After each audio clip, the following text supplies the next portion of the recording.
Hi, it's Róisín here and welcome to the EXCAPE Podcast. We'll be chatting to normal people, we'll have special guests and we'll be chatting all things health, fitness, lifestyle, education and talking about things that people don't usually talk about. We can't wait to bring you along on the journey.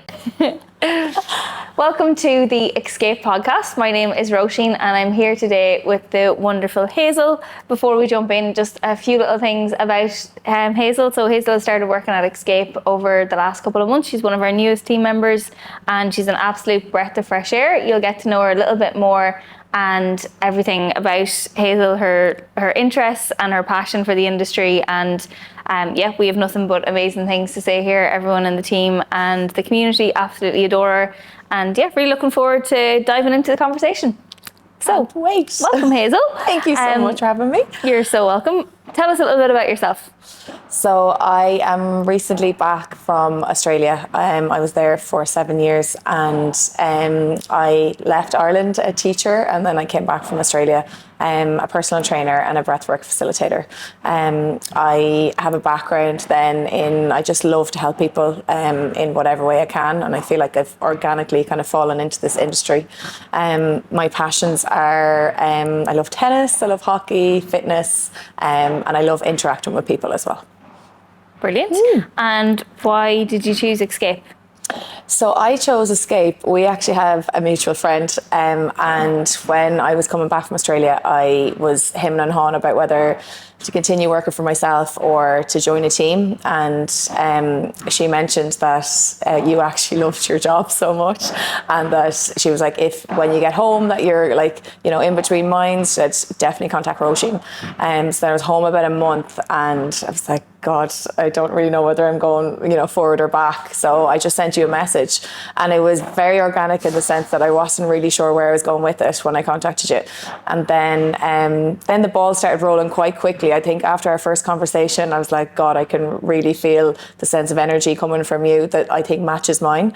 And then you put me in contact with Andy and Dave. And then I suppose the rest is history. And I just really valued that there was such stability and structure with the whole team, and that everybody was, you know, had something different to bring to the team, but that the vision was the same, that like we all just really wanted for everybody to really enjoy fitness and to think of fitness not just to be in the gym but like helping your overall health. So that was the selling point for me, and I've been so happy ever since. Amazing. Yeah, it's so nice to hear that you've came back and like settled in to another kind of like same industry but like another role, I suppose, so well and so quick. Yeah, I think routine is a major part of the gym, which I think I'd love for people to actually nearly bottle up, that I thrive off routine. We encourage members to thrive off routine as well in terms of structuring your sessions and how much it can add to your life as well. So I knew I needed to get into something quite quick when I came home, and definitely work-wise it really helped me to settle into Irish life, and I just tried to take elements of what I was doing already in Australia and bring it home, and EXCAPE definitely helped me to do that. Amazing. I think it's one thing, like obviously, you know, the grass can look greener, Yes. and from like our kind of age group as well, there's a lot of like friends and family and everything that like move abroad, and the lifestyle and everything looks amazing, but I think it's powerful to hear that you've came back and you've created that life here. Yeah, and it's funny, people say to me all the time, aren't you great for settling in, and aren't you great like for, you know, hitting the ground running? But there's no other way that I think of functioning, in a sense. Like a lot of the time when people are going through a tough time, or maybe they fall out of love with fitness, they're kind of dwelling on it and they're not doing anything about it. Whereas when I came home, it was a tough decision, but I knew why I wanted to come home. And I knew that I had a lot to contribute. Like I had experience from over there. And there was a lot of elements of what people do in Australia that people can do here as well. Yes, we don't have the weather as much, but you know, we also have a huge energy. We have, you know, a growing population, and fitness and community is more important now than ever. And that's what helped me in Australia, and you know, the community within EXCAPE has helped me so much as well. Amazing. Yeah, the breathwork classes I think that you've brought to EXCAPE as well has been a huge positive impact across the community in EXCAPE, and it's like incredible to see your passion come through there. Talk to us a little bit about those. So breathwork, I trained in breathwork probably about 1.5 years ago, and the impact that it had on my life personally is what I wanted to gift to other people. And very early when I said I wanted to do breathwork within EXCAPE, like Andy and Dave were like, yeah, we'll have the classes on, no problem. Like it wasn't even a question. And I was so, I suppose, impressed that a gym space wanted to introduce a mindset element, not just like the strength and conditioning sessions, that there was a different element for members to tap into as well. It's helped me so much in terms of like my self-belief and I suppose releasing that feeling of maybe not being good enough or comparing yourself to other people. And if I can help other people realise the same, like that's just incredible. Like the feel-good factor that comes from that is amazing. And yeah, within EXCAPE, I think as well, so many people don't understand how to pause. We are in this such a busy lifestyle. We're rushing all the time. We're thinking of our to-do list. Whereas it just gives members a chance to just relax, to just, simply breathe, and that you don't have to be an expert to do breath work. Like your breath is always with you. It's the first thing we do when we come into this world, and it's the last thing we do when we leave. So it's actually really powerful that you can guide yourself out of a stressful situation into a calming, relaxing mode. And the fact that I'm there to help, facilitate that. And sometimes I feel like all I'm doing is counting numbers, but then when you see people maybe having a release afterwards or having a better sleep, or maybe they've released tension from their shoulders and then they're performing better in the gym, like the knock-on domino effect that breathwork has for their overall experience within EXCAPE is something which I think is evolving and growing so much more. I would be sure that there's not many gyms in Ireland who have a mindset element, to their team or, to what their offerings are. I think it's definitely coming in a lot more, that it's not just about the weights that you lift, but it's helping them lift the weight of the world from their shoulders as well. I love that's that. how I describe it. That's how it feels for me, and that's how I want other people to feel as well. Yeah. The feedback has been nothing but positive, and it's clear from the bookings, it's booked out every single Thursday evening. So we're really excited for 2026 and bringing that across the board to all studios, or for people outside of that even. So keep your eyes peeled and ears peeled. There's a topic at the moment that I think is pretty prevalent in the industry, and that's gym anxiety. Have you ever experienced this, Hazel, or know somebody that has?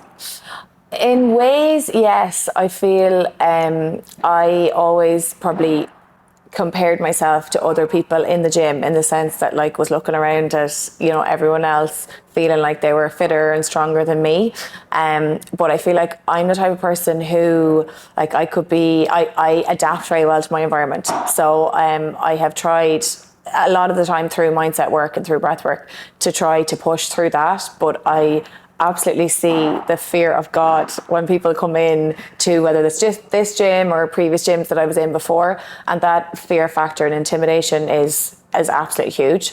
And what I always try to think or say to them is that's everyone has to start and have a day one, and my day one of maybe joining the EXCAPE team, or my day one of going to a strength class, or maybe when I started tennis years ago, that we're not expected to be good at the start, but we're not going to be in any way giving ourselves an opportunity to improve if we don't begin or have our day one. And that's what we always want to try and get across to members. It's not always easy, obviously, because fear is a massive thing, and it can really sit with people as well. But I think when people get past that day one and actually start to see small little stepping stones towards getting them fitter, getting them healthier, I feel like we can really help with working through gym anxiety, and meeting people where they're at, making it more accessible, and then always having individual programs for people as well. That's what probably, when I was in the gym, particularly probably in Australia, because in Australia, because it's so hot and so warm, everybody doesn't have a huge amount of clothing on. So you're probably looking at other people's bodies definitely without clothes on, and seeing things about like maybe their abs or, you know, comparing your arms and things like that. But you always have to think as well, like just because someone's physique like might look amazing, that doesn't necessarily mean like they're happy, or equally, you know, on the flip side of that as well. But that you are always judging yourself based off other people. Whereas what I'm trying to do as much as possible with myself is judge myself off maybe the person I was a year ago to maybe the person I am now. And that's the progress that I love to see, and that I would love to get across to members and to everybody else as well. But if I didn't have my day one, I wouldn't see the progress, or I wouldn't see how far I've come. And that's where we want to try and get people to realise too. Yeah, I think gym anxiety can often come from like, it doesn't even have to be your first day going to the gym. Like you could be going to the gym 15 years and you still get gym anxiety because you haven't been in a couple of weeks, or, you know, maybe something personal happened or whatever it is. And then you go back and you're just like, this first session's going to be awful. And you have that nearly like fear going in the door of like, oh, the last time I was here I was lifting that, or the last time I done this I was able to run that long. And you know, it's like I've definitely experienced it myself, as much as like I love going to the gym and I have no issues like getting up and going or whatever, but it is real. Like I think there is always that like first session back, no matter if you've been in the industry or whatever for years, it's still a thing. Or I'll start Monday, or like, you know, it's a Thursday and like I haven't done anything for the week. Oh no, I'll just wait and, you know, like wait again. Or, you know, I'll get rid of all the unhealthy food out of the house and like I'll binge on everything and then I'll start. Whereas there's no right time to start. Like the time to start is now. And, you know, to try and make sure that if we can implement it ourselves and we can be good role models, that impact that would have, you know, for the people who come in can be so powerful. Yeah. For me, I think one thing when I do experience that, if I experience it, it hasn't been a while, thank God.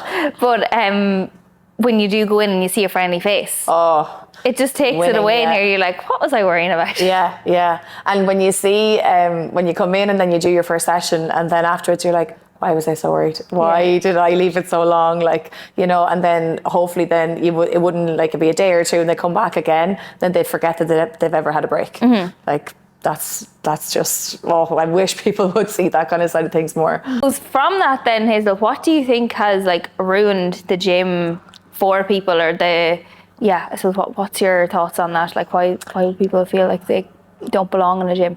Yeah, I think a lot of people, we're all in our heads a huge amount of the time. So we overthink things. I think we create narratives in our head that we believe to be true as well. And we label ourselves and we think that we are stuck in that box. So like, I'm not a runner, I'm not a gym goer, but to me, we're not born anything. Like no one's born a doctor, no one's born a personal trainer, no one's born, you know, runner. We all have to work at things in order to get better at them. But making that initial decision and step to maybe join a gym, or maybe, you know, sign up for a membership or come in for your first session, that part can be really, really intimidating. And for me, I feel like post-COVID probably definitely had an impact, because, you know, from a social perspective, social anxiety kicked in. I think people build up a fear in their heads, and it becomes so massive that they will talk themselves out of absolutely anything. And I think with gyms as well, probably because they're so busy, and people are comparing themselves to other people in the gym. So they're seeing somebody lift like really heavy weights, or maybe run a really fast time, or maybe be really good on the, you know, bike, or, you know, dumbbells or whatever else.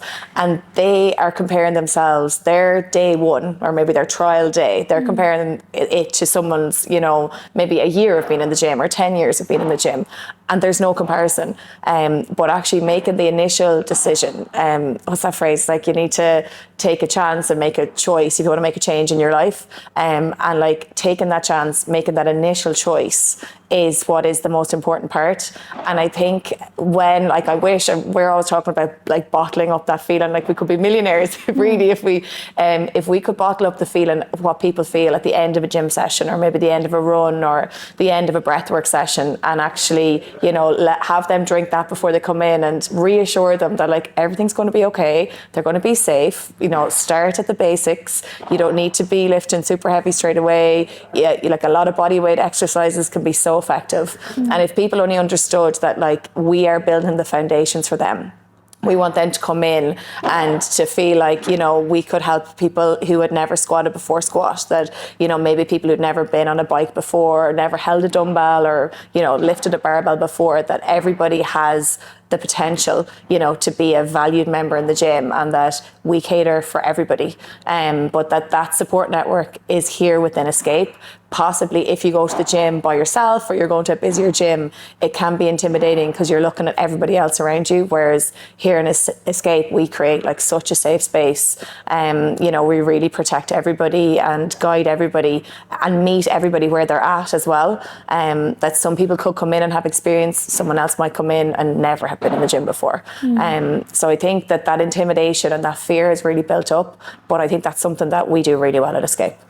Yeah, I think in any situation, if you're to go into a new environment, like, you do build it up in your head. Yeah. All you're thinking about is like it's very easy to think about the negative kind of aspect of it, and realistically nobody cares. Like, nobody actually cares. You care way more about yourself than anyone else does. Yeah. And nobody's looking at you.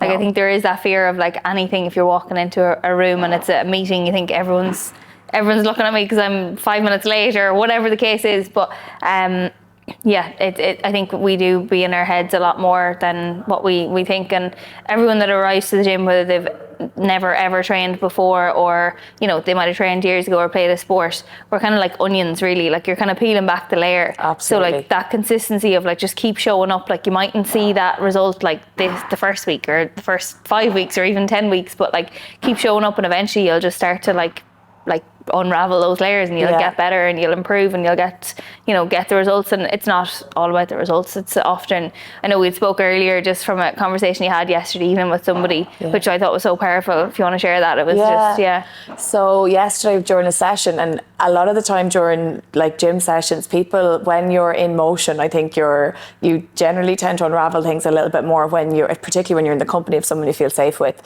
So one of the ladies was doing some of her hip thrusts, and, you know, lifting, really, she was really strong and like felt really empowered. And she had said like that she spent her whole life, you know, judging herself off a specific number on the scales, and always striving to be like the smallest version of herself, or, you know, constantly feeling like she had to be counting her calories. And now feels like she's finally gotten to the mindset of like, I feel stronger than ever, physically and mentally. Like, it's not a chore to come to the gym. Like, she wants to come. She knows she'll always feel better afterwards, and that she'll always feel like there's someone in here to motivate her and to push her. And equally, she has an empathetic ear on days when, you know, things are going tough, or, you know, she's not feeling her best self, that like even just turning up is enough. And like, you know, you're just looking at someone like that, and you're just feeling like so glad that like that's how we as a team are making her feel. And that like you wish that other people could experience that same feeling, or, you know that that's available here as well. Yeah, I think it like one of those things, like if she didn't keep showing up, she wouldn't have gotten to that point. Exactly. So it is like the importance of just like consistency, keep showing up. You have the support here, lean into the team, like having those conversations and just being able to express how you're feeling as well. Because I think like you guys coaching every day is so powerful, but to get that feedback as well, like I'm sure like the lift that I seen in your face was like that was powerful to see that you're having such an impact on somebody else's life, who it's multiplied because it impacts her children's life and her work colleagues and everything else, you know, just all for the sake of starting to train. Yeah. And if everybody could just experience that or get to that point, sometimes people nearly, you know, I don't know, they have this blockage or something, or they create boundaries for themselves, and they say, oh no, like it's not for me, or, you know, they're just not fully bought in. But I think, you know, when you actually start to realize the community that's here and the friendships that are formed, and I think the trust that is in here as well, like that, you know, you could trust the coaches, that, you know, the sense of confiding in people here as well, you know, is really, really powerful. And it's such a supportive community as well. And now I feel more than ever, everybody needs to have that sense of community, to have like a good environment, you know, for yourself. And that for you to have something that, like, you know, when you come in here, you're going to feel 10 times better afterwards.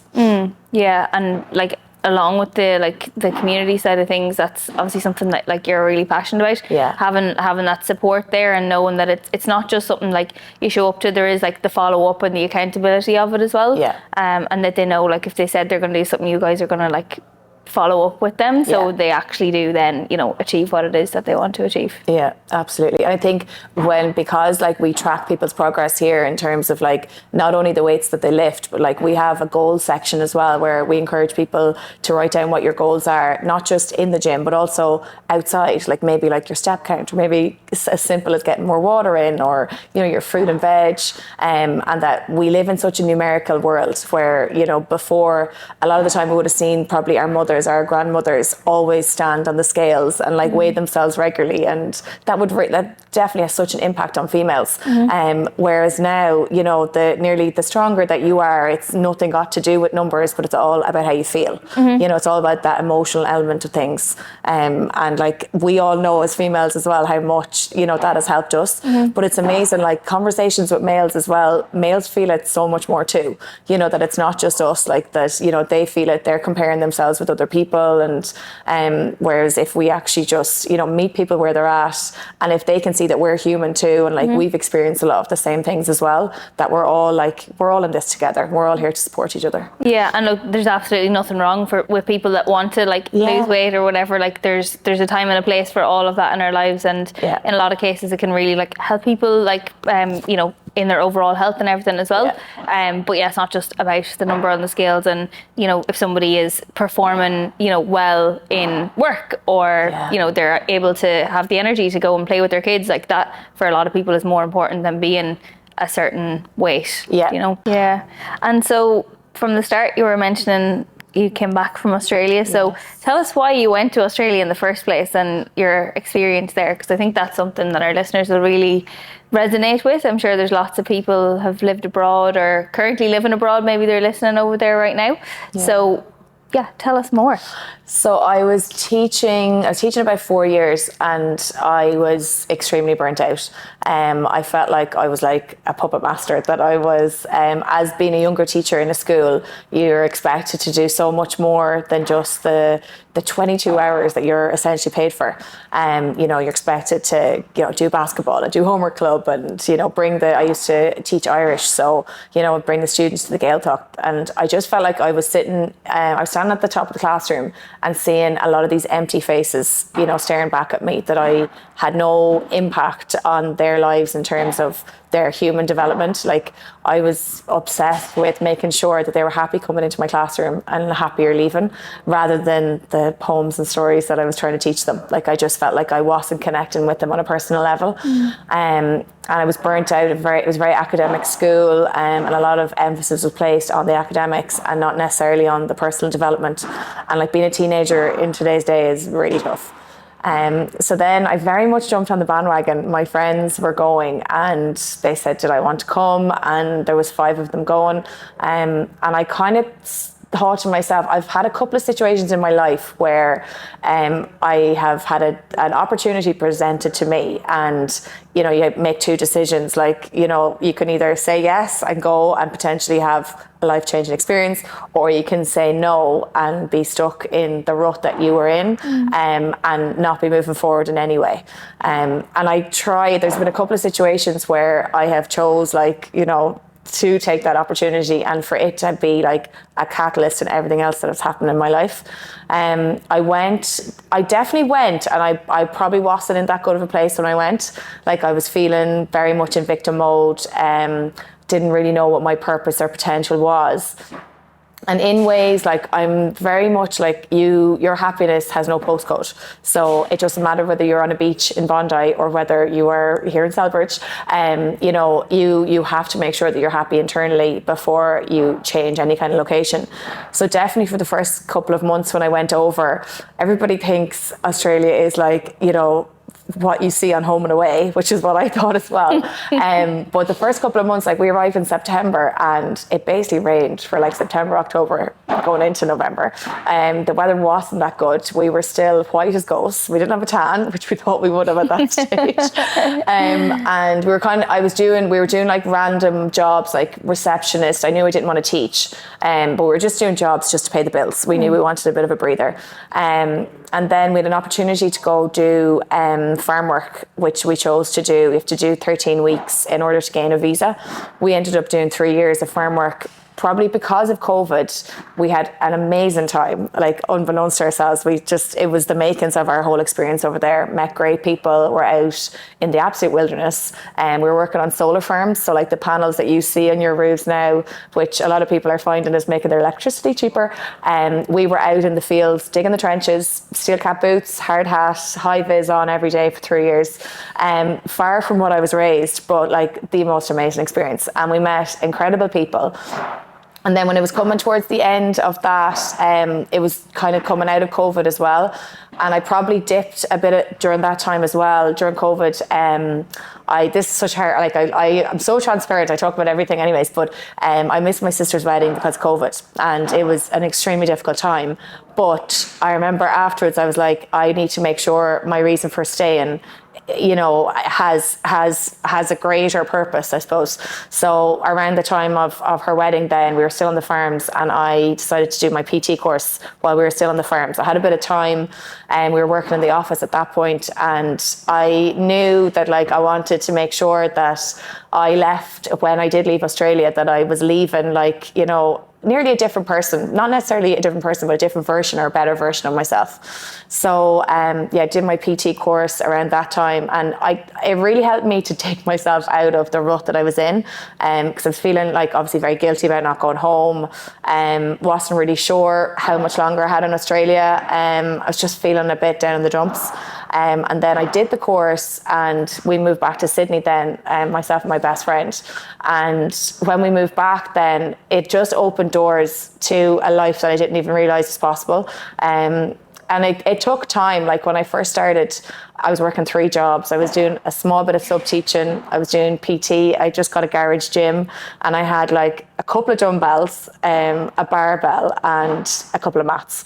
And as I started to get more clients, then I would treat myself to more dumbbells as I went through.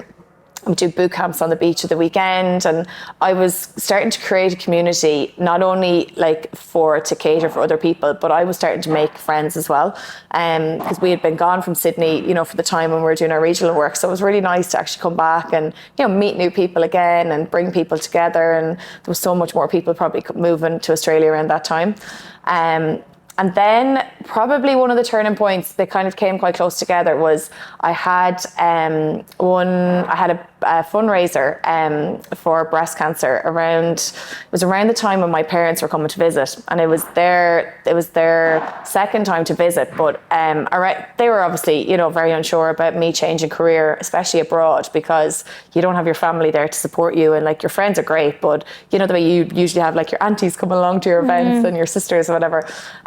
So I arranged a boot camp for when they were there that was raising money for breast cancer, and there was a girl at the time, an Irish girl who had been through breast cancer, who I asked to come and be a guest speaker at it. And she spoke that day, and she had documented her whole journey. And when we were there that day, I just knew that like I could see the pride in my parents' face, you know, that it was all worth it, that like changing career in my early 30s, like, which was a big risk, that it was all worth it. And, you know, not getting home for the wedding, that I had made sure that I did something to, you know, to I suppose, give myself back a bit of confidence, you know, that I had made the right decision for me.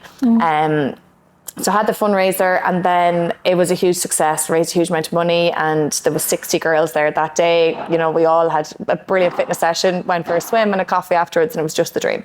And having my parents on the sideline, like just watching with such pride, was incredible. So a short bit of time after that then, that girl Martine then became a great friend of mine, and we were meeting up regularly. And then she decided later that year that she was going to go to Everest Base Camp, and she, you know, put out on Instagram that she was going if anybody wanted to go. So I messaged her and I said, you know, if you'd like me to organise a boot camp as a fundraiser, like I'd love to help you with your fundraising. And she replied and she was like, why don't you just come? And it was a similar experience to when I had the decision to go to Australia. I had the decision in front of me, like, do I take this opportunity and go and have like the most amazing time, or do I say no because I'm afraid and because I'm not a hiker, which I definitely wasn't, and do I watch this group going and having the time of their life? And yeah, I said said, I'll go. And we went then a couple of months later. We all raised, was about $244,000, you know, as collectively. It was for a neonatal unit in Sydney. And we did a couple of practice hikes. We went to Everest, and like when I say it was life-changing, like I can't even describe it, because it made me believe that I am capable of anything, and that like that was one of the hardest things I'll ever do, I think. But I actually don't have any memories of it being that hard. Like all I remember is the laughs that we had, and like the impact that we had, and the money that we raised, and the experience of like every day we would be hiking for 8 hours every day, and the stories that we told with each other, the people that we met, just how amazing the locals were, how little they have and how much we have. Like perspective was everything around that time. So then when I came back from base camp, I was like, God, you know, I am just, I can go anywhere now. Like I really can. That self-belief was massive. And I was starting kind of thinking about, you know, where am I going with my time in Australia? And I just hung on a little bit because I knew my citizenship was coming through and to get the passport before I eventually decided to come home. But I really made sure that before I left Australia that like I gave it everything I had, that like I, you know, tried my best to grow my business as much as I could, which I did, to gain the happiness, I suppose, have my eat, pray, love moment, which I had like tenfold. Met the most amazing people, did activities, adventures and challenges that I never would have thought were possible. And I came home probably very content. And then it definitely helped me to settle more when I came back home, because it just felt like this was just the turn of a page. Like if my life is a book, then this is the next chapter. So that's what Australia gave to me. Yeah. Wow. Oh my God, that's incredible. Yeah. Absolutely amazing. And I'd say that will definitely resonate to a lot of people. Yeah. You know, I suppose when you'd made that decision, like, did you feel uneasy, or how did you feel when you made that decision to come home? It took time. I definitely spent about 2 years going back and forth, and each time I would visit, like during COVID we didn't get home for 3 years, but prior I was always come home once a year, and every time I came home I was starting to kind of visualize my life back at home each time, and each time I was getting closer and closer to, you know, seeing myself at home, and to seeing what life could be and what I could create here. But there was just something probably holding me back each time. And I think because we probably had lasted so long there, it was important to me to get the passport, that if I ever did want to go back, that the option was there. I'm very much like try to keep doors open, you know, like if there is opportunities, that, you know, keep them open just in case. You just never know. Because I remember at the time we were applying for it and someone said, you know, do you want to stay in Australia right now? Like, do you see yourself there long term? And I was like, I can't imagine my life away like that far, like 24 hours away from my family. But imagine that like when I'm 60 or 70 that I could possibly retire to there. Like how lovely of a thought is that? So that was probably the reason I held on for my citizenship. But my family were I just knew that I wanted to spend time with them. And my sister had been over with her kids as well. And I just really enjoyed that time so much. I probably thought about it for about 2 years, and then once I made the decision, it was like a weight lifted off my shoulders. I just knew that it was the right decision for me. I don't know if it'll come across in this podcast, but I'm massive into quotes, and someone said, you'll never make the right decision, you just need to make the decision right for you.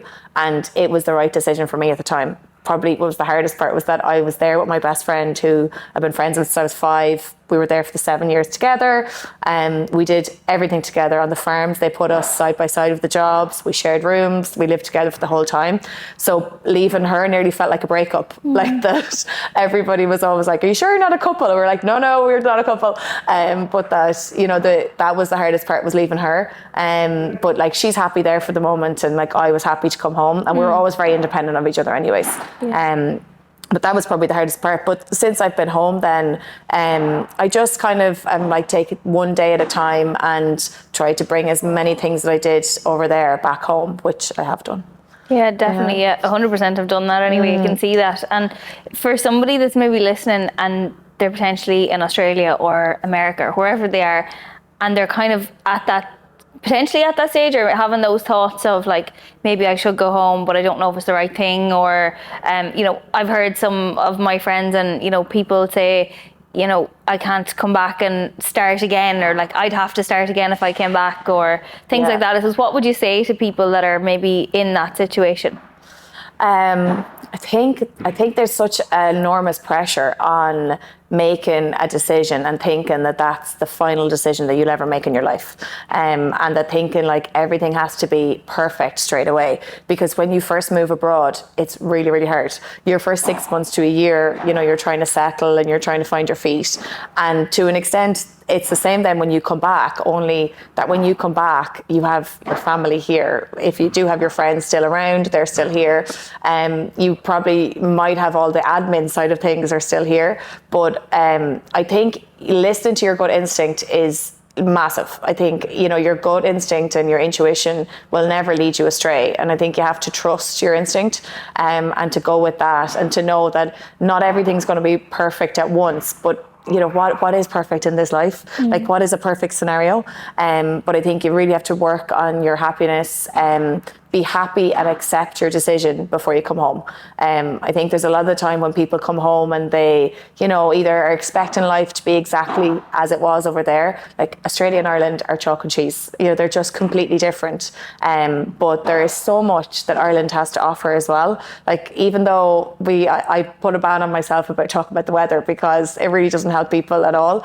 But like how scenic Ireland is. Like, we went to New Zealand before, and New Zealand and Ireland are so similar in terms of landscapes. Like, Ireland has the most incredible beaches. It has the most beautiful landscape. It has the friendliest people on this planet. And like, there is nothing like being at home. There's nothing like being with your family, reacquainted with my friends. And a lot of the time, I suppose I used to feel sorry for myself comparing my situation to my friends, that we weren't, fully on the same path. But like, there's elements that like they would love parts of my life, like where I'm so spontaneous, and where if I want to get up and go on a trip, I can easily do it. And that like we're all so, I now feel like we're really happy for each other, with the stage of life that we're at. And, since I've been home, they're only down for me to organise things, and like the run club that I have in Tullamore as well, like they just love elements like that are helping them to get out and about that bit more. So I feel like I have just blended back in. I see the growth that has happened in Ireland. So much has improved before I left till now, and I think if people only knew that that's here, I think it would encourage more people to come home. And if you are in the middle of that decision, that like when you come home, you don't necessarily have to go maybe to your hometown, or you don't have to go to your home country. You could move a little bit closer first, test the waters, see how you feel. But no decision is permanent. Like someone said you're not a tree. Like, you're not rooted in the ground. Your roots can be in so many places. And that's how I kind of view it. Class. I know you mentioned on it twice there, Hazel, about when you were in like victim mode, and you mentioned it there again. So what do you feel helped get you out of that victim mode? Because like, I'm sure everyone can relate to that, have been in that at some point in their life. And again, you mentioned like mindset has kind of really helped you throughout. So what helped you get out of the victim mode? I think having perspective on what I do have rather than what I don't have in my life. So at the moment, like, I don't have children and I don't have a partner. And, for the stage of life that I'm at, the majority of my friends have those things. But then when I look at maybe the things that I don't have, then sometimes like I would neglect the things that I do have. Like, I have 2 healthy parents. I have like 2 loving sisters, nephews, brothers-in-law. I have my health, which is like humongous. Not everybody is gifted that. I just had a recent birthday. Not everybody gets to experience, that. Some people like lose their life very young. And I think really starting to be more present, be more mindful, to see the things that I do have rather than what I don't have. And that, to be hopeful that those things will come my way when the time is right. But that if I am always focusing on what I do have, then I'll ignore and not even realise all the amazing things that are around me, and how much support I have, how much love. Like, probably coming home, it's so funny. I'm an emotional human being anyway, so there's possibly going to be tears at some stage. That's okay. But like, I have so much love in my life. Like, I have the most amazing friends, and they just, like, they've been my friends since I was like 4 or 5, and will always be. My parents, seeing how happy they are since I've been home, like, it's unmatched. Honestly, they're like 2 puppy dogs. Like, they're so happy to see me. They're so happy to help me with all the different stages since I've been home. And my sisters, like, they're like my right and my left lung. So, do you know, like, that, coming back to that is like how lucky am I? Do you know, I really, and like, all the things that I would love to happen in my life will all happen when the time's right, like, or in divine time, or whenever things are meant to come. And I think you have to believe that as well. And obviously breathwork has helped me hugely, because there were things that victim mode and all that feeling sorry for myself, that was definitely, I suppressed that an awful lot. Like, I had it pushed down.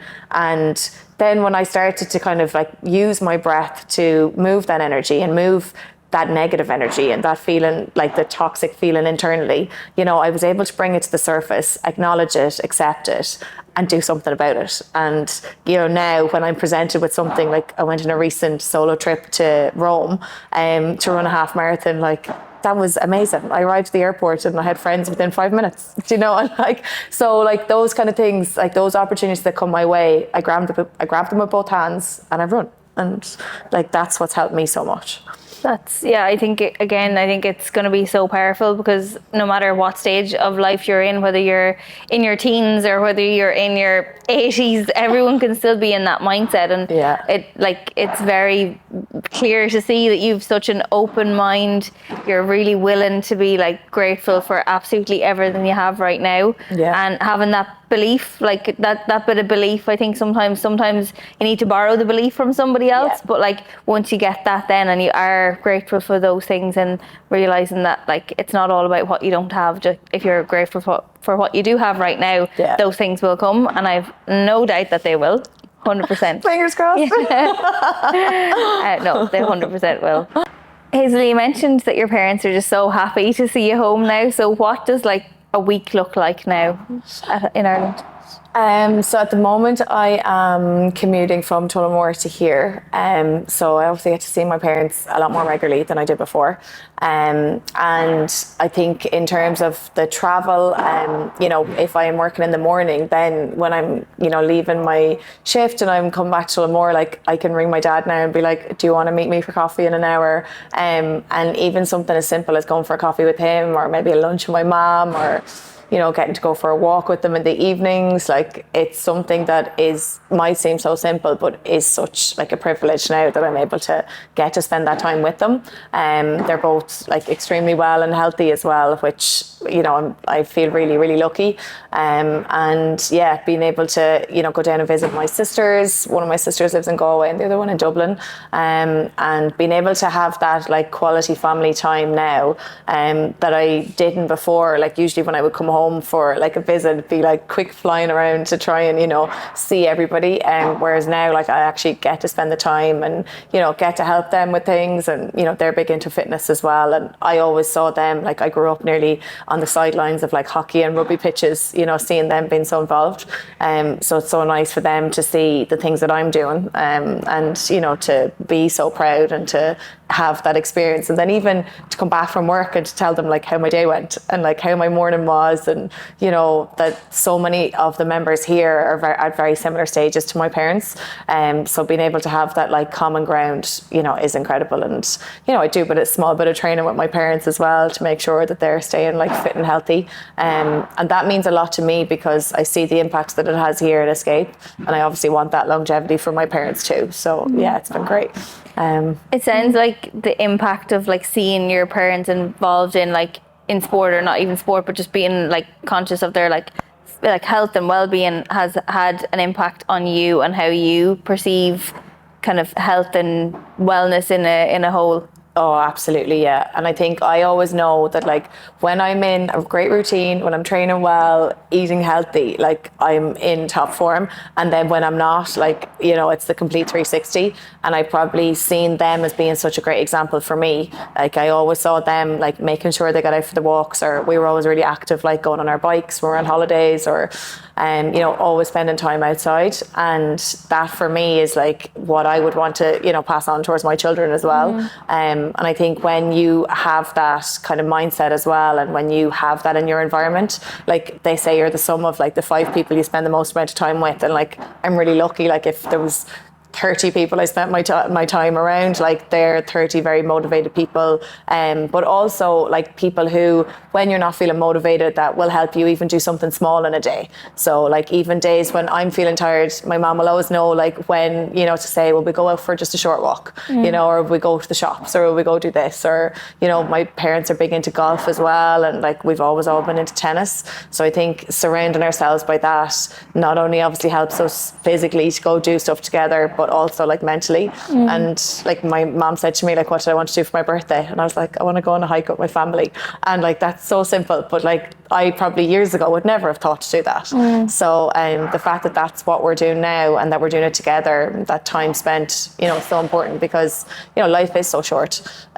So time spent is so important with, you know, the people who mean the most to you as well. Yeah, I think for like the thing that sparked me there was like a lot of members that would like get started at EXCAPE, like one of their biggest whys is that they want to like set a good example for their kids, or they want to be around longer for them, or they want to be able to run after them and pick them up. But like setting that example for people, and I know it's something that you mentioned, like that's like a huge part of like the members here across EXCAPE. Oh, absolutely. And I think especially say when sometimes people will say to me, especially when they're not used to maybe tracking their progress in terms of the weights they're lifted, they're like, what did I lift today now? Because I want to go and tell my son or my daughter. And I'm like, oh, stop, that melts my heart. Because like they're feeling like they've done something great that day in EXCAPE, and they want to make sure like pass that on. And even, you know, when you see the Mums and Bubs class, or, you know, when you see like the Battle Cancer events and things like that, where like members can bring their kids along to things, like it's just so great that like that's the type of environment that we're creating here at EXCAPE, and that's the type, you know, of vision that we have as well. And that like we obviously don't just want longevity for our members, but that we want them to be an example for, you know, the next in line as well. You know, and just like that impact that we have is so powerful and so incredible. Yeah, I think having like that as like a why rather than like an excuse. And like if you really want to make it happen, you will make it happen, and you will fit it around your schedule, because everyone else will benefit from it. Absolutely. And even in the breathwork sessions, I think it was 2 weeks ago, in one of the sessions there was a dad with his daughter, and then there was a mother with her daughter, and then there was 2 sisters. And I was like, oh my God, like that's just incredible that there's such like, you know, bringing your family member along to something that's, you know, so good for your mind. And like then they might come in here, and if they see that like they're comfortable in this space, they might say, I might train here too, do you know, and the knock-on effect that could have. It's just like, I think that family aspect is amazing. That's class. Yeah, I love to hear that there was like a male in that class. By no means is it split that it's only females or only males, but it's amazing, because it can often be like women lean into that kind of stuff a lot more, or a lot easier, where it's kind of nearly that like fear a little bit for a man, kind of like going in and kind of letting their walls down a little bit, because it's definitely more of a women's space in people's heads, kind of. But actually, talking about women's, I suppose, spaces, we are organising our Women's Day for January. So that's something that we've been planning in the background. And we're really excited to actually share more about that on socials very soon. But just for anyone listening to this, we are going to be hosting our first Women's Day in January 2026 on Saturday the 17th. And this day is going to be super powerful. We're going to have it at our EXCAPE Leixlip location. And it's going to be all the ladies at EXCAPE taking part some way or another in it. So we're going to be having a talk first, so that'll have topics such as strength training for women. We also then have some topics around menopause, pelvic floor. So lots of kind of women's health chats at the start. We're then going to have a little goal setting for 2026, and then we're going to have a flow class, and then Hazel's going to do some breath work. So it's going to be a really powerful morning. Really lovely space to connect outside of the gym. We have a wonderful community here at EXCAPE, and everyone will be able to book in on the app. So there will be limited spaces, obviously. This is our first one, so we've really exciting plans for 2026. There's lots more in the pipeline, and yeah, it'll be amazing. So we'll be sharing more details on that on our socials very soon, so keep an eye out. But Hazel, it was an absolute pleasure getting to know a little bit more about you and a deeper insight. Yeah, really excited for your future ahead here at EXCAPE. Thank you so much. Thank you so much for having me. I love that. You're welcome. Great.